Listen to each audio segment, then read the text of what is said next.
one thing that people struggle when they are sort of communicating with boards is they need to understand what is material to the board, what is the board's role, and the board's role is to both identify and set risk tolerance for the executive team, but also they have a very limited area in which they play in, and so you need to acknowledge that. How do you communicate that what you're talking about is a material risk?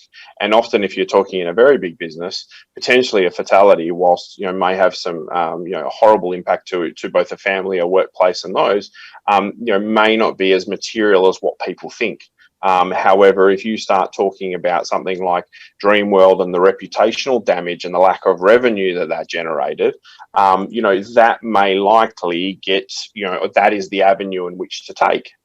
So you have to sort of be a little bit, don't take a knife to a gunfight. You know what I mean? Jesus, like understand the other person's perspective and the world you're entering, and you need to educate yourself so that you can effectively translate what you know fundamentally and are passionate advocate of into a language that gets the outcome and impact you want.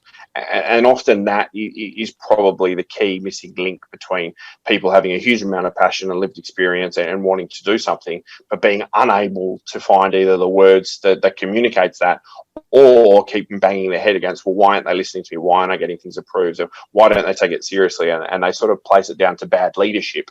But oftentimes it's just it's a failure of a meeting of the mind, so to speak. Absolutely. We need to understand what boards are responsible for and what's going to get their attention.